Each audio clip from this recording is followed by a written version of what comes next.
flair, whatever it is, pride. I'm a fighter at heart, and I was defensive because I know I never scammed anyone with this project. I never made any money, never sold any tokens, and I only had the best intentions going in. It was Logan Paul at the end of the day, an internet personality that I actually trusted, that I actually believed in. Obviously, well, I feel terrible that happened to you, but what? What in the history of Logan Paul has earned anyone's trust ever?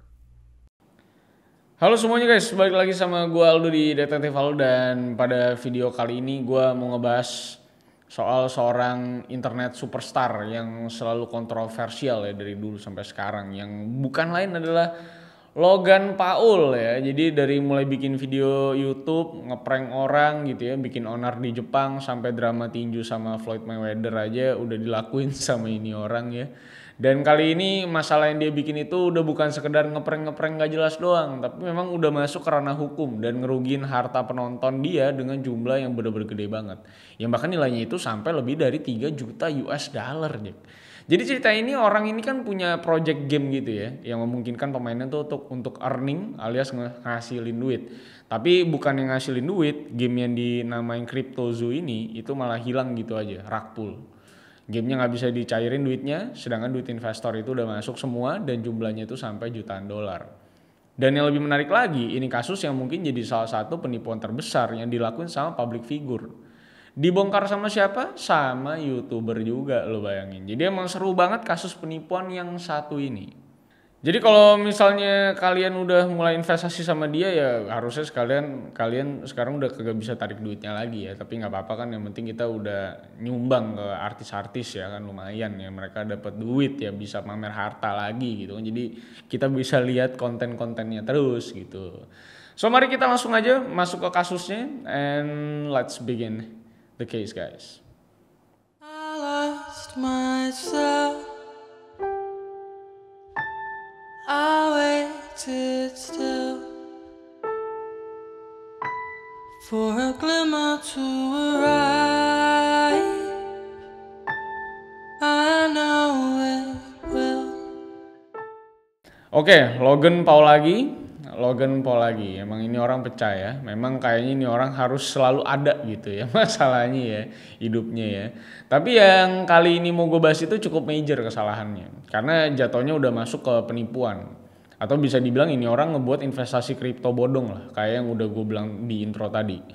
Oke, kita mulai dari penjelasan dulu soal project kriptonya si Logan Paul yang sempat meledak kasusnya di 1 tahun ke belakang. Jadi di bulan Agustus tahun 2021 itu si Logan itu untuk pertama kalinya nge-mention project CryptoZoo di podcastnya yang punya nama Impulsive. Dan dia ini juga bisa dibilang ngegenjot terus promosi project yang satu ini. Jadi emang dari awal diworo-woro ke publik, project ini tuh dijanjiin bakal jadi game yang seru, yang punya gameplay itu basicnya memang ngumpulin NFT dalam bentuk telur di gamenya, makanya namanya crypto kan. Nah udah gitu si telur-telur ini bakal bisa lo gabungin, dan waktu netas dari telurnya itu bakal keluar kartu binatang macem-macem yang bisa dikawin silang ceritanya. Jadi lo itu bisa bakal ngasilin mulai pakai panda kepala gajah gitu ya, beruang kepala paus, dan juga campuran binatang-binatang lain, dan pokoknya aneh-aneh lah intinya lah bentukan-bentukannya.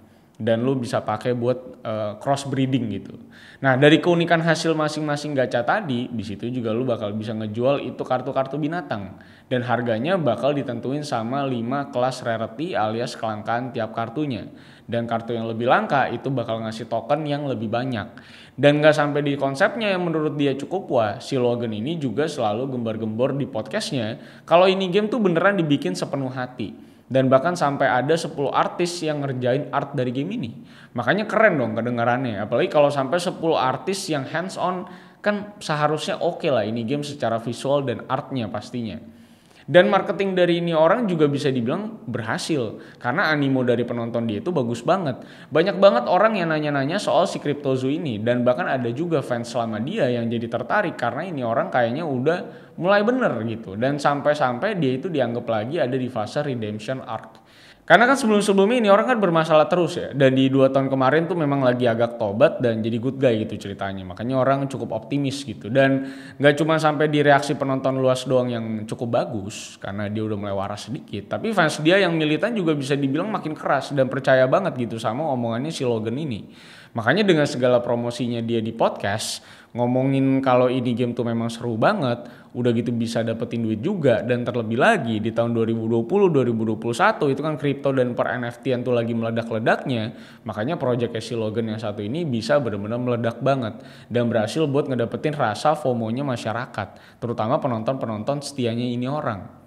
Nah, lalu dengan konsep NFT dalam bentuk game ini, di tanggal 1 September 2021, telur-telur digital dari CryptoZoo ini tuh resmi dijual dan bisa dibeli pakai Ethereum atau Zoo Coins. Dan ternyata di saat itu peminatnya benar-benar banyak banget. Dan banyak juga yang ngebeli dalam jumlah yang super banyak. Bahkan transaksi telur-telur digital ini di saat itu bisa sampai $20 juta per harinya. Dengan harga 0,285 Ethereum per telurnya. Atau sekitar 7 jutaan kalau dikonversikan ke kurs sekarang. Jadi emang banyak banget lah orang yang terjun langsung ke situ. Apalagi visi misinya juga terpampang di website mereka. Dan bisa kita lihat juga proyeksi ke depannya kalau ini NFT itu mau dibawa ke metaverse yang waktu itu lagi wah-wahnya banget gitu inovasi ini ya.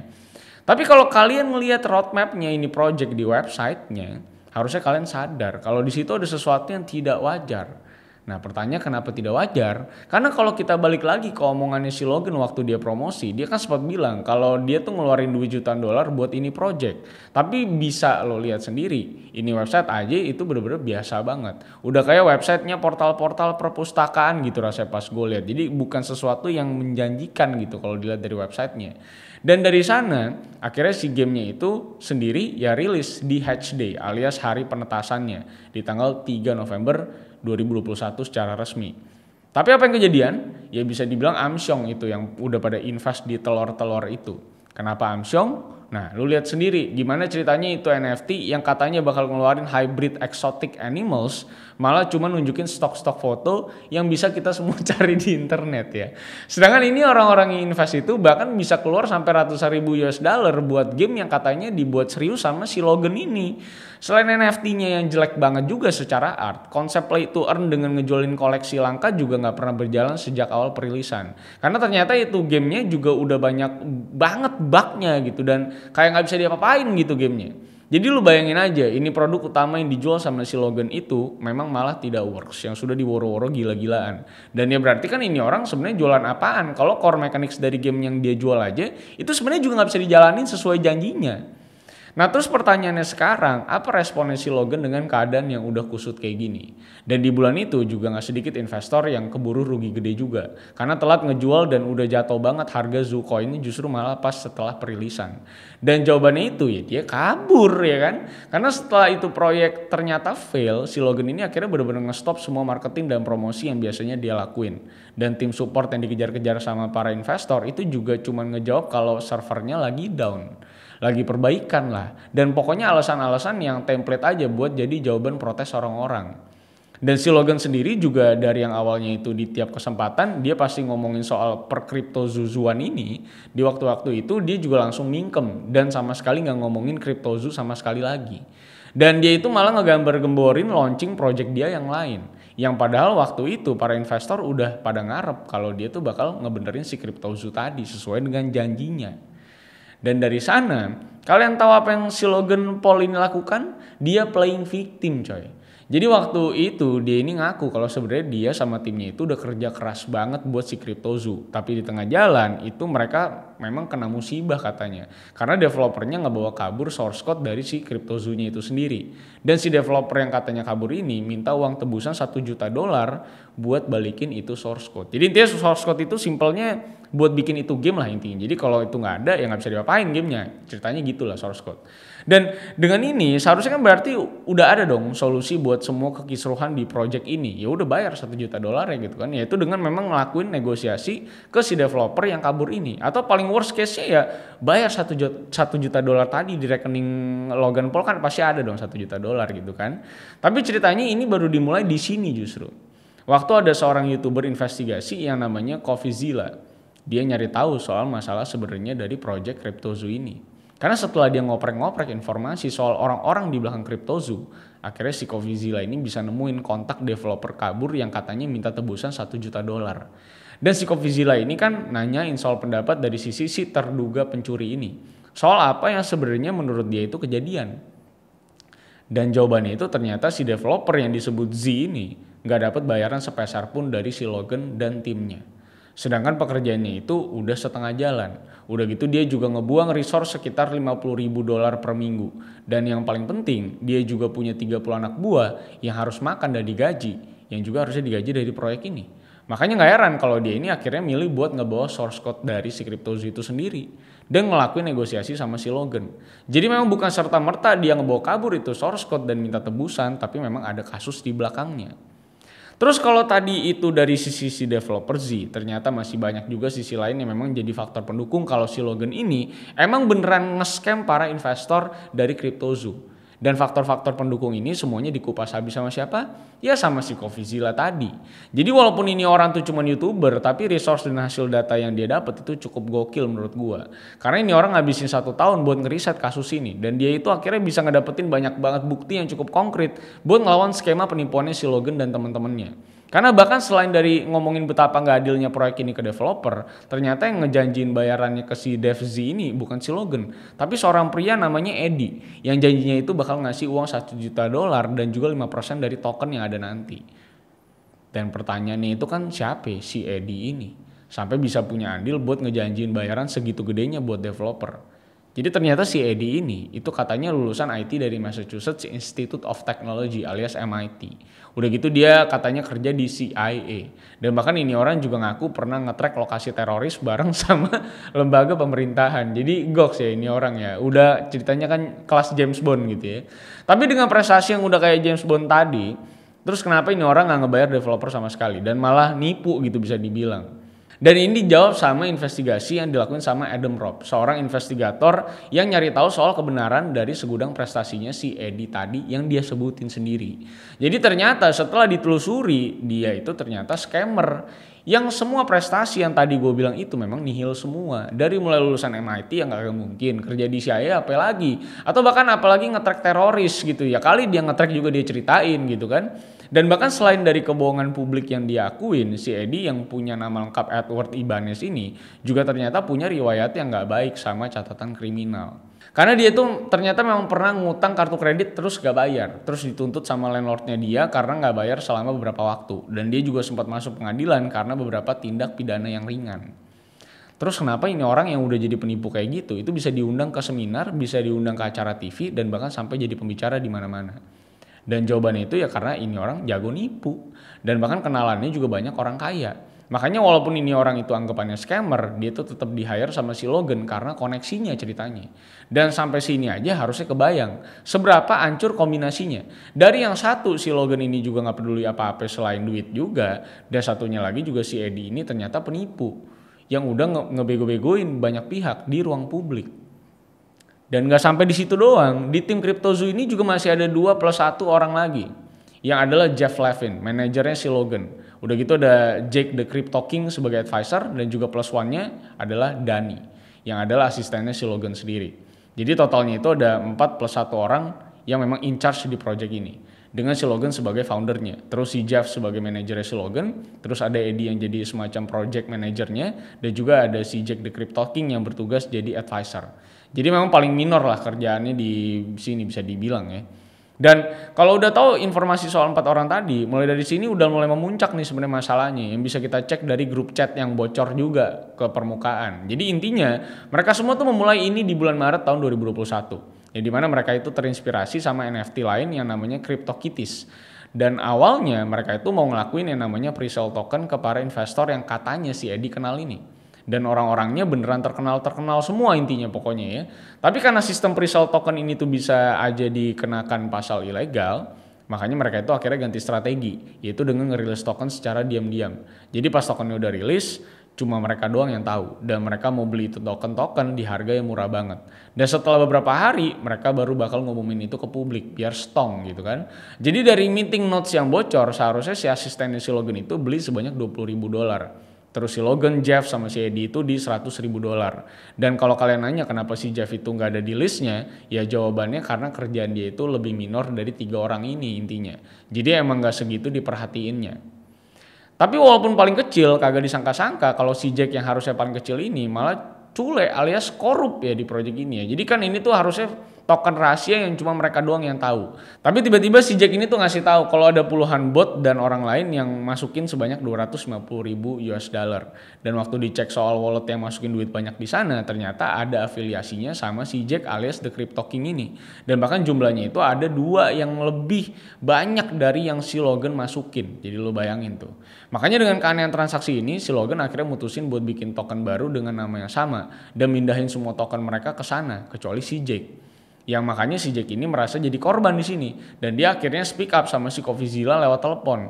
Sampai sini paham? Jadi intinya si Jack itu merasa ditendang dari ownership dia karena walletnya dibekuin. Padahal dia juga dibekuin karena dia beli token lebih dari yang seharusnya dan ya intinya serakah gitu orang, dan ini orang tuh bisa dibilang nipu teman-temannya juga gitu. Jadi kumpulan penipu menurut gue ya. Tapi akhirnya memang dengan segala pertimbangan akhirnya itu wallet-wallet yang dibekuin dikasih akses lagi sama si Logan dan dia juga bikin peraturan buat transaksi mereka ke depannya. Jadi intinya setelah mau rilis ke publik, itu si Logan punya cara sendiri buat naik turunin pasar. Dan dia nggak mau yang lain bikin prediksi dia tuh ngaco. Jadi semuanya harus ngikutin dia, ya mungkin biar nggak kelihatan asal rakpul aja kali, kayak project NFT yang lain.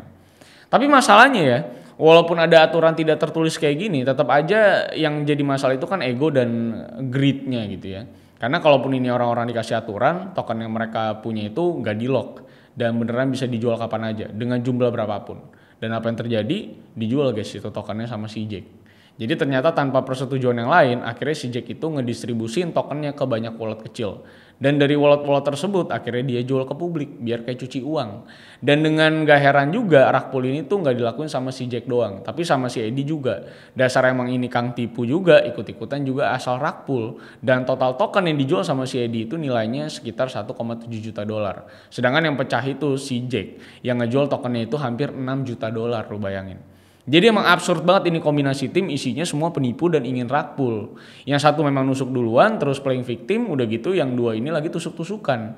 Yang satu si scammer juga ngambil kesempatan buat rakpul juga. Jadi udah nggak jelas ini juntrungan kerjasamanya mau kayak gimana sebenarnya. Tapi memang jadi harus digarisbawahi di sini adalah si Logan ini kan ya secara etika memang nggak bener karena memang mau rakpul. Tapi secara hukum dan sebenar-benarnya dia legal-legal aja karena tokennya dia emang udah rilis gitu. Tapi belum banyak yang tahu aja. Udah gitu harus diingat juga kalau yang akhirnya ngerakpul itu si Jack sama si Eddie. Sedangkan si Logan sama asistennya kagak ngelakuin apa-apa sebenarnya. Makanya yang sebenarnya jadi isu di sini tuh bukan masalah rakpul-rakpulan doang, tapi masalah tanggung jawab dia sebagai memang project ownernya. Karena dia itu udah ngorbanin duit banyak orang. Sampai bahkan ada yang keluar 500.000 US dollar buat ini. Dan akhirnya kagak dapat apa-apa. Dan beberapa yang udah keluar duit itu juga ngaku kalau mereka itu cuman mau kepastian. Bukan cuman update dari customer service yang bilang bakal update. Tapi akhir-akhirnya malah nihil dan gak diapa-apain juga itu gamenya gitu. Jadi memang yang bikin gagal ini project tuh sebenarnya bukan cuma keinginan rakpulnya dari beberapa founder membernya gitu, tapi dari masalah paling basic, yaitu produk yang mereka jual itu tuh sebenarnya sekarang kagak jadi gitu. Karena gak sedikit dari investor yang masukin duit ke CryptoZoo itu beneran pengen mainin gamenya dan dapetin collectibles item dari sana. Dan si Logan juga ngaku kalau dia itu bakal nge-refund uang investornya sekitar 1,8 juta dolar. Tapi dari 255 hari, 6 jam 30 menit dan 30 detik yang lalu waktu gue nulis ini, itu belum ada update soal refund yang harus dilakukan sama si Logan. Dan gue bisa tahu waktunya secara persis juga karena ada yang sampai bikin websitenya. Dengan orang-orang itu sampai udah pada capek hati semua ya orang-orangnya nagih-nagihin duit mereka ke si Logan karena dia itu cuman kerjaannya ngasih update mulu tapi kagak bayar-bayar gitu. Padahal ngeselinnya ya di bulan yang sama waktu dia bikin klarifikasi utangnya dia juga datang ke interview sama Kiss FM dan bilang kalau bisnis minuman prime-nya dia sama si Kesai itu bisa ngasilin 45 juta dolar dalam sebulan. Jadi agak bingung aja gitu gua. Kalau emang dia mau tanggung jawab kan sebenarnya dengan duit sebanyak itu mah nggak perlu mikir juga gitu kan buat ngebalikin duit orang. Yang pasti kebanyakan itu ya harusnya lebih miskin daripada dia. 45 juta dalam berapa waktu kan 1,8 juta kan berarti kecil sekali gitu ya. Tapi intinya kalau ngomongin NFT ya dan segala macamnya sebenarnya lu bisa lihat bahwa majority of NFT sekarang yang tahun 2020 2021 punya nilai jutaan dolar sekarang tuh bener-bener sudah tidak ada harganya.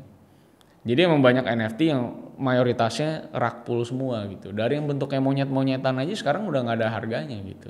Jadi yang bagi mereka yang sukses dan kaya raya di tahun 2020 dan 2021 karena NFT, ya rata-rata adalah mereka yang memang punya projectnya dan rakpul atau yang memang hoki. Karena sekarang semua NFT rata-rata sudah hancur semua. Yang bertahan hanya segelintir saja dan itu adalah project yang masih jauh dan panjang perjalanannya. Jadi ya selamatlah kalau kalian yang sudah ikut-ikutan NFT dan terjun langsung dengan duit kalian yang kalian langsung investasikan untuk beli NFT tanpa kalian tahu backgroundnya. Ya congratulations karena pasti nilainya sekarang udah anjlok banget. Jadi kalau mau ikutan sesuatu jangan FOMO dan silakan doing research sendiri supaya tidak merasa dirugikan ke depannya kalau misalnya kenapa-napa.